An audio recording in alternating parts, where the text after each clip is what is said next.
예, 안녕하십니까. 꿈꾸는 몽상가입니다. 반갑습니다. 다들 즐거운 주말 보내셨나요? 예, 저는 오랜만에 시골 어머니께 찾아뵈서 얼굴도 뵙고 인사도 드렸습니다. 어머니께서 연세가 좀 많으셔서 좀 걱정인데요. 아무튼 아프시지 않고 좀 오래오래 사셨으면 좋겠습니다. 5월 초에는 이제 코로나19 백신을 1차로 5월 3일에 맞았고 내일 또 2차를 맞는다고 하네요. 아무튼 어머니께서 코로나 백신 잘 맞고 무탈하게 계시다가 저희랑 오래오래 살면서 얼굴을 계속 보고 전화는 자주 못 드리지만 계속 볼 수 있는 그렇게 될 수 있도록 했으면 좋겠네요. 오늘은 계속 이어서 이건희 에세이 생각 좀 하며 세상을 보자. 오늘은 41번째 시간이 되겠습니다.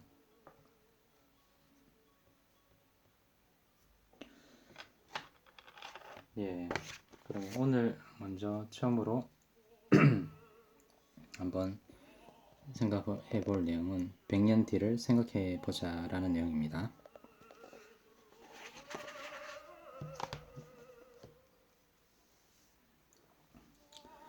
선진국에 가보면 농지가 바둑판같이 잘 정리되어 있다. 끝없이 것 없이 펼쳐진 농토 위로 거대한 파종기가 씨를 뿌리고 하늘에서는 비행기로 농약을 친다. 이것이 공업화되고 있는 선진 농업의 현장이다. 사람의 품과 땀에 의존하는 우리의 재래형 농업이 이런 기계 농업에 맞출 수 없으면 두말할 필요조차 없다.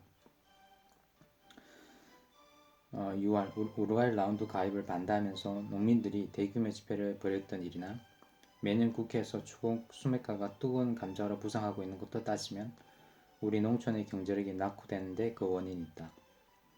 농림부 관계자의 말을 들어보면 우리 농업의 경제력 회복의 가장 큰 걸림돌은 경지정리라고 한다. 삐뚤삐뚤한 논을 반듯하게 재정비하면 기계화 영농이 가능해지고 그렇게 되면 수확이 늘고 원가가 낮아져 농민에게도 적지 않은 이득을 가져다 줄 텐데도 거의 추진이 안 된다고 한다. 내 땅이라는 울타리 개념이 강한 것도 한 원인이지만 멀리 내다보지 못하는 근시안이 더 큰 문제인 듯하다.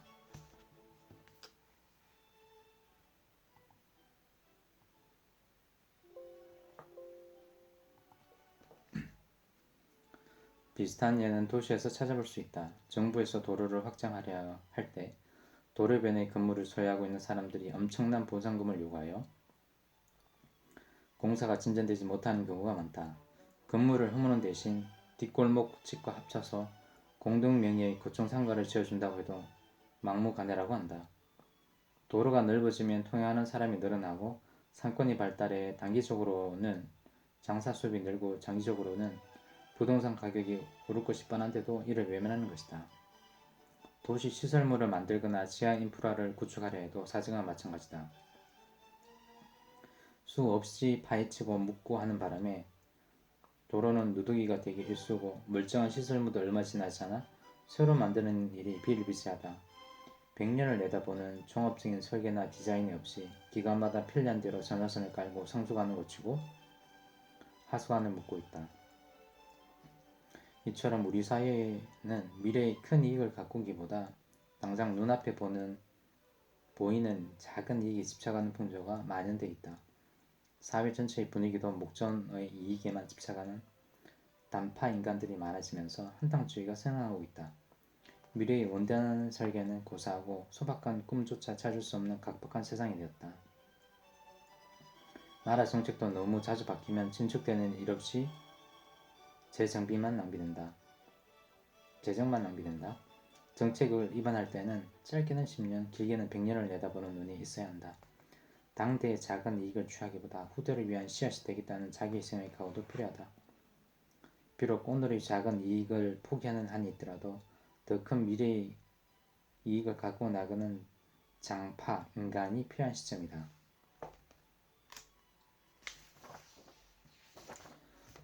이번 챕터에서는 선진국 지표 중에 하나가 식목이다. 나무를 심는 것은 자기 자식, 손자들까지도 수확이 안 되는 것이다.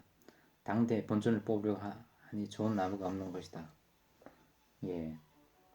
결국은 정책을 위반할 때는 짧게는 10년, 길게는 100년을 내다보는 눈이 있어야 한다.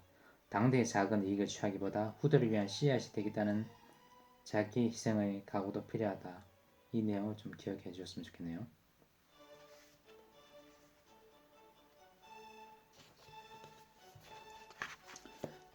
다음은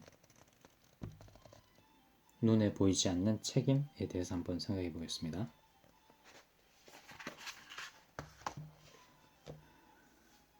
기업의 사명에 대해서는 아직도 논란이 그치질 않는다. 그만큼 사회가 기업에 요구하는 바가 많기 때문일 것이다. 95년쯤으로 기억하는데 경영진과 가진 간담회에서 모 대표이사가 기업의 사회적 책임이 강조되고 있는데 적자가 날 때도 사회공헌에 돈을 들여야 합니까? 하고 물은 적이 있다. 날로 경영은 어려워지는데 사회의 요구마저 커지니 고심 끝에 이런 질문을 한 것이다. 나는 그때 이렇게 답했다. 기업은 생명을 유지할 때 기업다운 것이다. 적자가 계속되면 우선 살아남는 일이 시급합니다. 그러나 기업이 사회에 일정 책임을 지지 않을 수는 없는 것이고, 그러니 그런 경우에는 회장이 사죄를 털어야 하지 않겠습니까? 기업이 사회 공헌에 충실하면 이익은 절로 따르게 되어 있습니다. 기업의 목적은 좋은 제품을 값싸게 생산해서 고객에게 제공하고 그 정당한 대가로 이윤을 획득해 영속성을 유지하는 것입니다. 그 과정에 기업은 국민에게 일자리를 제공하고 종업원에게 임금을 지불하며 이익의 일부를 국가에게 세금으로 납부합니다. 그리고 남은 것은 재투자함으로써 발전을 도모합니다. 이것이 기업의 본질적 사명이며 이를 성실히 행하는 것으로 기업의 일차적 책임은 다하는 것입니다. 여기서 한 걸음 더 나아가 기업의 사회적 요구에 관심을 갖고 사회와 더불어 발전할 수 있도록 하는 것이 기업의 또 다른 책임입니다. 나는 이것을 기업의 보이지 않는 책임이라고 생각합니다. 그 점에서 나는 제약회사인 머크를 보이지 않는 책임을 다하는 기업으로 여깁니다. 아마 20년 전이었을 텐데 이 회사의 한 연구원이 자메이카의 소수 인종에만 나타나는 유전병에 관심을 갖게 되었고 연구 끝에 프로스카라는 전립선 비대증 치료제를 개발하였습니다. 이 치료제로 머스크는 수많은 남성들의 고민을 해결하고 엄청난 돈을 벌어들였습니다. 여기서 우리가 관심을 둬야 할 것은 그 치료제 개발로 얻은 이익보다 치료제를 개발한 동기입니다. 머크는 단순한 기업의 이익보다 인류 사회에 공헌한다는 생각에서 치료제를 개발했고 이익은 거기에 뒤따른다는 것이었습니다. 이번 챕터는 고기가 물을 떠나서 살 수 없듯이 기업도 사회를 떠나서는 살 수 없다. 기업인은 사회에 대해 눈에 보이지 않는 책임이 훨씬 크다는 것을 인식해야 한다. 라는 것을 기억하셨으면 좋겠네요.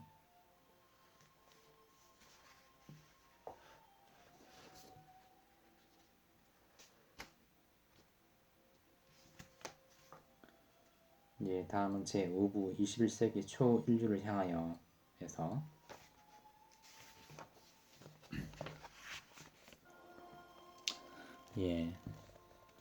다음은 68일간의 해외 간담회에 대해서 생각해보는 시간을 가지겠습니다.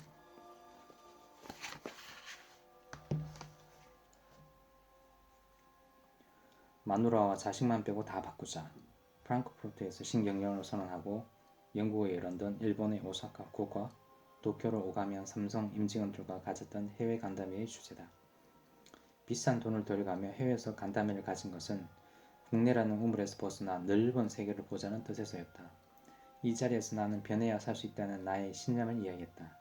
나는 개인적 이해가 조직의 이익에 우선하고 타협과 획일, 이기주의와 흑백 논리, 불신풍제에 깊이 젖어 잘못된 것을 알면서도 아무도 책임지려 하지 않으며 문제의식조차 못 느끼는 도덕 불감증에 걸려있는 현실이 안타까웠다.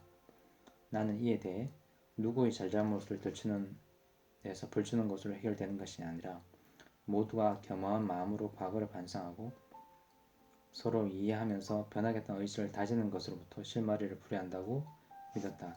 그리고 그 방법은 회장인 나와 임직원들이 가슴을 열고 허심탄회하게 대화를 나누는 것에서 시작해야 한다고 생각했다.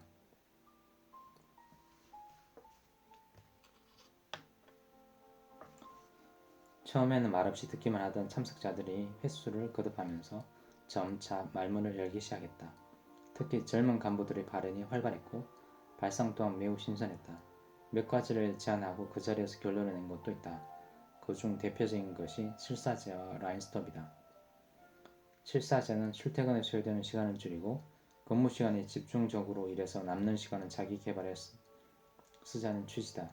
그런데 며칠 후 확인해보니 7, 5제를 바꿔서 시행하고 있었다. 이유인즉 그때까지 관례적으로 지급하던 시간의 수당을 안 줄 수 없어서 근무 시간을 1시간 더 늘렸다는 것이다. 그래서 다시 7, 4제로 하라고 했더니 이번에는 시간의 수당을 안 주기로 했단다. 참으로 답답한 일이다. 지금은 1시간 일 더 시키나 돈 얼마를 아끼는 게 중요한 시기가 아닌데 담당 인원을 불러 호통쳐서 본래대로 7, 4제로 시행하도록 했다. 시스템을 바꿔서 사람의 의식을 바꿔보자는 내 뜻을 이해하지 못한 것 같아 야속함을 느꼈고 또 무엇을 바꾼다는 것이 쉽지 않음을 절감했다. 라인스톱 역시 마찬가지였다. 생산 공정 중에 불량을 발견하면 누구든지 그 라인스톱 전체를 스톱시킬 수 있도록 한 것인데 처음에는 누구도 라인을 세우려 하지 않았다. 공정을 멈추고 불량 원인을 찾다 보면 그날 목표량을 달성할 수 없기 때문이었다. 이것도 내가 몇 번을 확인한 후에야 제대로 실시되었다. 그러자 불량률이 현격히 줄고 품질 개선, 공정 개선의 부수적 효과가 나타났다. 라인 전체가 서게 되니 모든 사람이 달라붙어 불량의 원인을 찾고 해결하는 과정에 나타난 효과다. 그리고 임원들을 당분간 현장으로 출근하라고 했다. 월요일과 수요일 이틀만 사무실로 출근하고 나머지는 협력업체나 대리점, 애프터 서비스 센터에서 고객과 직접 상대하면서 고객이 무엇을 원하는지, 고객을 위해 어떻게 해야 하는지를 피부로 느껴보려는 의도에서였다. 해외 간담회를 통해 1800명과 350시간 대화했고 사장단과는 800시간에 걸쳐 토의했다. 저녁 8시에 시작한 간담회가 이튿날 새벽 2시까지 계속되기도 했다. 그때는 다들 피곤한 줄도 몰랐다. 간담회가 시작되었다면 8시간을 넘기기 일쑤였다. 그리고 8월 4일 도쿄 회의를 마지막으로 간담회를 끝냈다. 6월 7일 프랑크푸르트에서 시작된 68일간의 긴 일정이었다. 내가 신경영을 선언하고 신경영 대장정이라고까지 불렀던 간담회를 가진 것은 구조적인 문제는 그 근본부터 해결해야 하고 그 근본은 사람의 마음에 있다고 생각했기 때문이다. 이번 챕터에서는 헌법, 법률, 도덕만 취하고 무엇이든 새롭게 발상해보자. 모든 것을 바꿔보겠다는 혁명적 발상과 변화가 필요하다라는 내용을 좀 기억해 주셨으면 좋겠습니다. 다음은 박가의 가죽신. 옛날 어느 고을에 김가와 박가라는 가죽신 만드는 사람이 살고 있었다. 김가는 부자인 반면 박가는 끼니조차 해결이 어려운 가난뱅이였다. 그도 그럴 것이 김가는 질이 좀 떨어지더라도 대량으로 만들어서 싸게 팔아 많은 수입을 올렸고 박가는 자기 마음에 들 때까지 온 정성을 쏟느라 내다 팔 물건이 적었다. 많은 시간을 들여 소량을 만들다 보니 자연히 값도 비쌌다.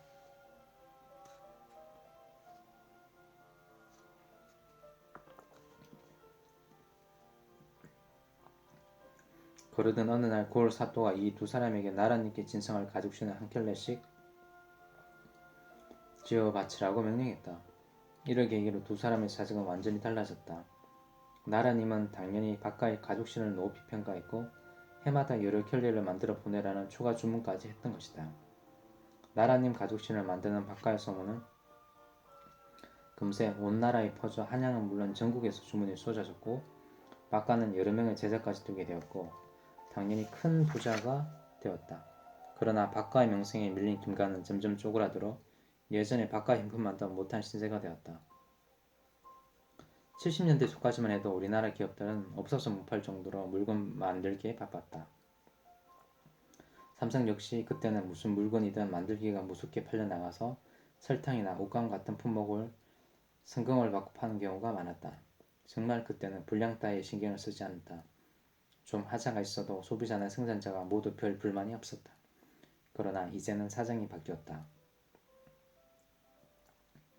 고성장 시대가 저성장 시대로 바뀌고 시장 개방으로 세계적인 무한 경쟁의 시대가 열리면서 물건이 없어서 못 파는 생산자 위주의 시장은 상상도 할 수 없게 되었다.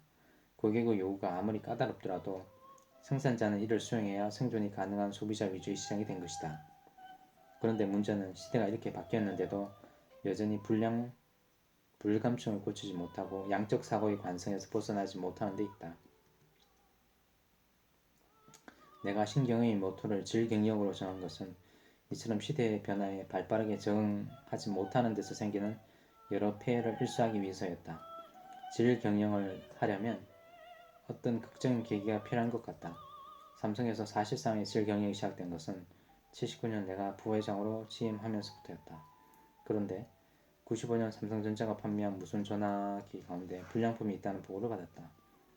나는 즉시 시중에 내보낸 15만 대 전부를 새 제품으로 교환해주거나 회수하라고 지시했다. 그리고 회사는 제품 모두를 공장 전체 임직원들이 보는 앞에서 수확하도록 했다. 그로 인해 발생한 손실이 무려 150억 원에 달했다.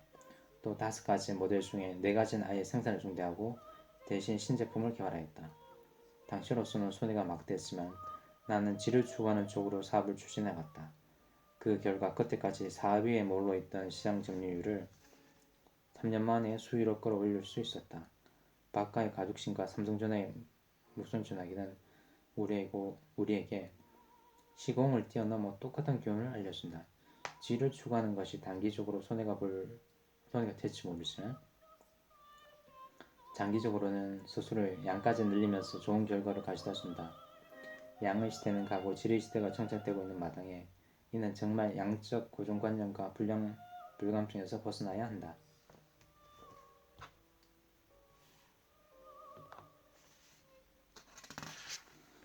이번 챕터에서는 질을 높이면 양이 줄어드는 것이 아니다. 단기적으로는 그럴지 모르지만 질이 좋으면 고객이 그 물건을 찾게 되고 결국 양도 는다. 이것이 질과 양의 선순환 관계다라는 내용을 기억해 주세요.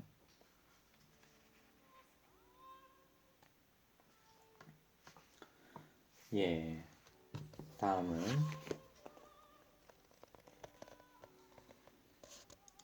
두 마리 토끼 사냥에 대해서 한번 생각해 보겠습니다.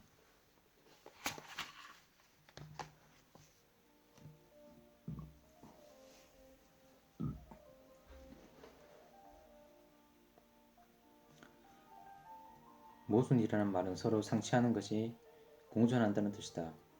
우리 주위에 대립되는 것, 모순되는 것이 많다. 자율과 규제, 시장 개방과 산업보호 등이 그러한 것들이다. 시장을 개방하면 미성숙된 산업이 타격을 받고 그렇다고 국내시장을 보호하면 국제 경쟁이 약화된다.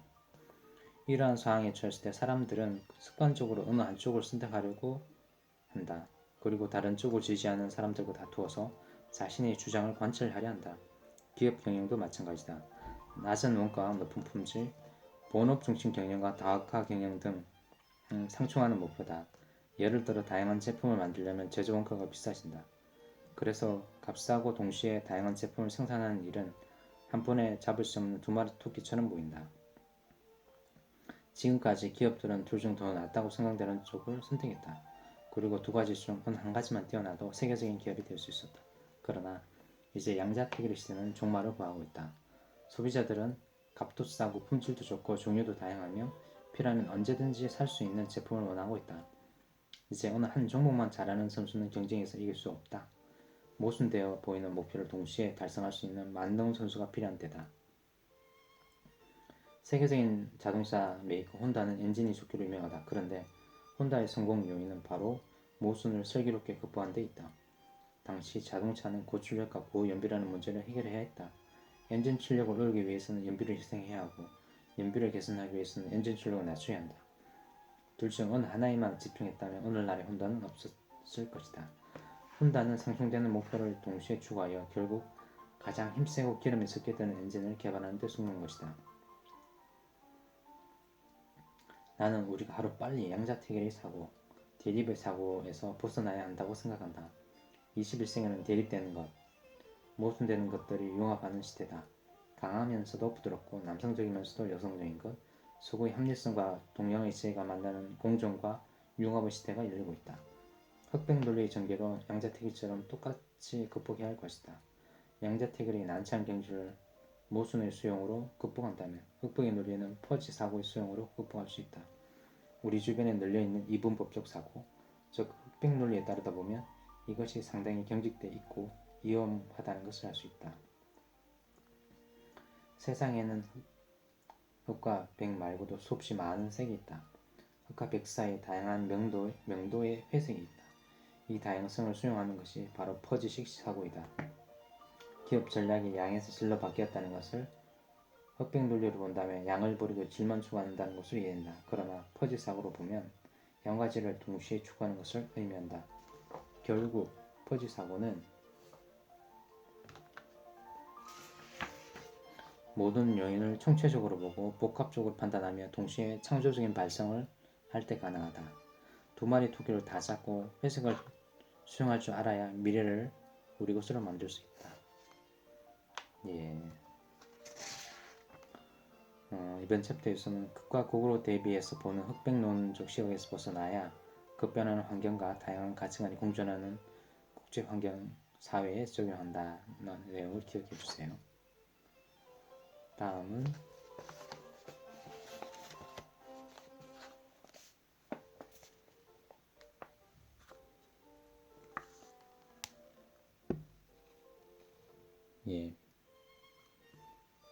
PPM 품질 관리에 대해서 한번 생각해보는 시간을 가지겠습니다.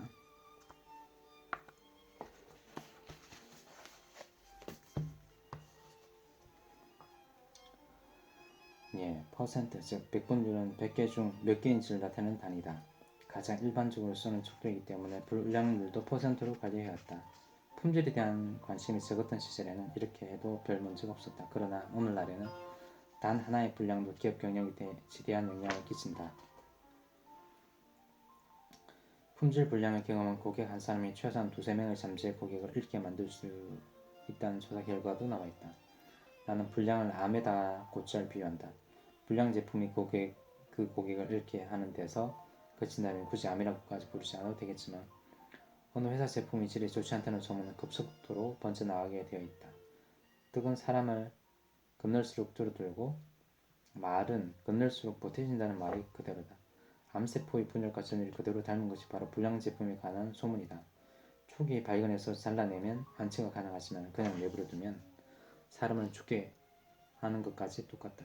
이 불량이라는 암도 내버려두면 기업을 죽게 한다. 결국 암적 증상의 조기 발견과 퇴치가 기업의 존폐를 좌우하게 된다.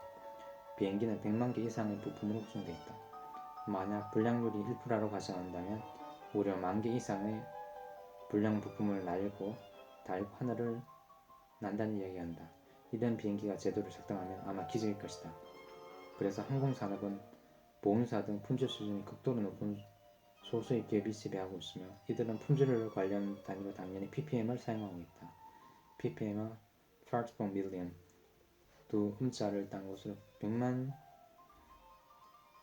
분율을 나타낸다. 100분율보다 정밀성이 10,000배나 높다. 세균이나 박테리아의 유무를 가릴 때도 바로 사용하는 것을 봐도 그 정밀도를 짐작할 수 있다. 통신 분야에서 세계 초연력으로 할 수 있는 미국의 모토로라는 품질 수준의 극대화를 경영 이후 2년으로 정하고 6시그마 운동을 지속적으로 추진하고 있다. 6시그마란 통계학 용어로 100만 개 중 3에서 4개 정도의 분량을 허용하는 고도의 품질 수준을 의미한다. 이런 과정을 거쳐 만들어진 이 회사의 제품이 세계적 품질 수준을 자랑하는 것은 너무나 당연하다겠다. 양적 경영만 중시하던 시대에는 분량의 개념조차 몰랐던 것이 우리 기업이다. 그러나 지금은 세상이 달라졌다. 생활의 질이 달라졌고 소비자의 의식이 달라졌다. 더구나 세계와 경쟁하는 국제시대다. 제품의 질은 더 이상 퍼센트로 관리하기가 불가능해졌다. 퍼센트로 분량을 관리하는 기업은 조만간 말기암 증상으로 쓰러진다. 그런데 말기암 증상은 보험 창구나 슈퍼마켓에서도 생길 수 있다. 품질 불량이 제조업에만 국한되지 않고 서비스업에서도 생겨날 수 있기 때문이다. 불량률 제로를 만들겠다는 것은 제조업뿐만 아니라 서비스 산업까지 전 산업에 걸쳐 각오해야 한다. 우리 기업도 이제는 ppm 단위로 품질을 관리할 수 있을 정도가 돼야 세계 무대에 명함을 내놓을 수 있다. 이번 챕터에서는 불량은 수치로 표시할 수 있는 것이 아니다. 100만 개 중 하나가 불량이어도 그것을 사는 고객은 100만 개 전체를 불량으로 생각한다. 라는 내용을 기억해 주세요. 다음은 1인 10세의 시대입니다. 1인 10세의 시대.